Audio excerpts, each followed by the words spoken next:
Sports quota DSC నియామకాల్లో అక్రమాలకు పాల్పడ్డారు అంటూ వైఎస్ఆర్సీపీ కాంగ్రెస్ పార్టీ చేస్తున్నటువంటి వాదనలో నిజముందా? అసలు వైఎస్ఆర్సీపీ లేవనెత్తుతున్న అంశాలేంటి? ఆ అంశాల వెనుకున్న నిజాలేంటి? నిజంగానే డిఎస్సిలో అక్రమాలు జరిగితే ముందు వెళ్లాల్సింది హైకోర్టుకి, సుప్రీంకోర్టుకి న్యాయ సమీక్ష కదా. మరెందుకు జగన్మోహన్ రెడ్డి వీధి పోరాటాలకి అవకాశం ఇస్తున్నాడు? నేను అధికారంలోకి వస్తే మళ్ళీ విచారణ జరిపిస్తాను అని ఎందుకంటున్నాడు? వంచన గురైనటువంటి వారిని పిలిపించి ఎందుకు ఈ విధమైనటువంటి వ్యాఖ్యలు చేస్తున్నాడు అనేది ఈ వీడియోలో చూద్దాం. వీడియోని చివరి వరకు చూడటానికి ప్రయత్నించండి. మర్చిపోకుండా బెల్ ఐకాన్ నొక్కి సబ్స్క్రైబ్ చేయండి. ఈ వీడియోని 10 మందికి లైక్ చేసి షేర్ చేయండి.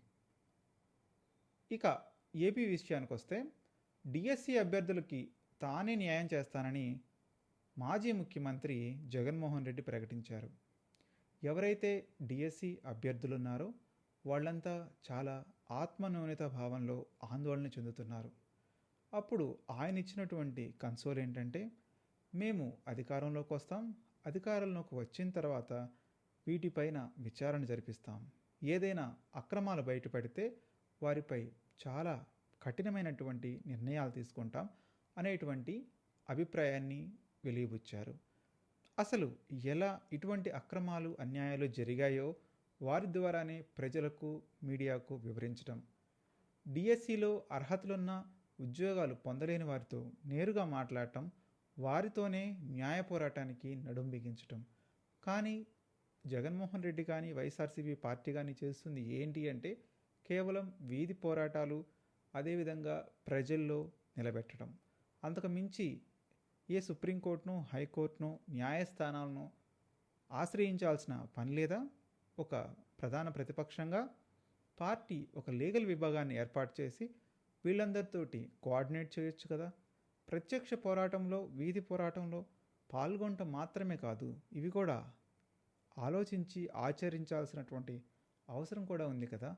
ఆ లీగల్ బ్యాటిల్కి ఏదైతే అయ్యేటువంటి ఖర్చులను కూడా పార్టీయే భరించాలి కదా.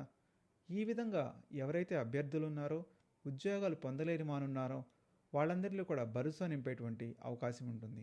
ఇలాంటి చర్యల వల్ల జగన్మోహన్ రెడ్డికి, వైసీపీ పార్టీకి ఉపయోగం ఉంటుంది. కానీ కేవలం స్వతంత్ర దర్యాప్తు సంస్థ చేసేటువంటి విచారణలో, లేకపోతే సిబిఐ లాంటి సంస్థలను ఇటువంటి వివాదంలోకి లాగటం పెద్ద ప్రయోజనం ఉండదు. ముందుగా వైసీపీ పార్టీ కోర్టుని ఆశ్రయించడం చాలా ఉత్తమం. జగన్మోహన్ రెడ్డి మరొక హామీ ఇచ్చిన విధంగా కేవలం డిఎస్సి పోరాట కమిటీని ఏర్పాటు చేసి వారికి సహకరించాల్సిందిగా అభ్యర్థులను కోరినందు మాత్రాన ఉపయోగపడేది ఏమీ లేదు. రాజకీయ ఆరోపణలు, నిందలు, నిరసనలు, ధర్మ పోరాటాలు వాటి వంటితో ప్రయోజనం శూన్యం. ముఖ్యంగా ఏదైతే అభ్యర్థులు అభ్యర్థిస్తున్నటువంటి ఖచ్చితంగా న్యాయ సమీక్షకు నిలబడితేనే వాళ్ళకి ఊరట దక్కేటువంటి అవకాశం ఉంది. జగన్ ఈ విషయాన్ని సీరియస్గా పరిగణించి న్యాయ పోరాటానికి ముందుకు వెళ్ళాలి. లీగల్ స్వెల్ ద్వారా పోరాడాలి. అరాచకాల్ని న్యాయపీఠం ముందే బయట పెట్టాలి. అప్పుడు అభ్యర్థులకి న్యాయం జరుగుతుంది. న్యాయం చేస్తున్నట్టుగా కాకుండా చేసినట్టుగా కూడా కనపడుతుంది. ఏదైతే చంద్రబాబు నాయుడు బ్రిడ్జ్ గేమ్ను సమర్థిస్తున్నారో, పేకాటకు బ్రిడ్జ్ గేమ్కు ఎటువంటి సంబంధం లేదు.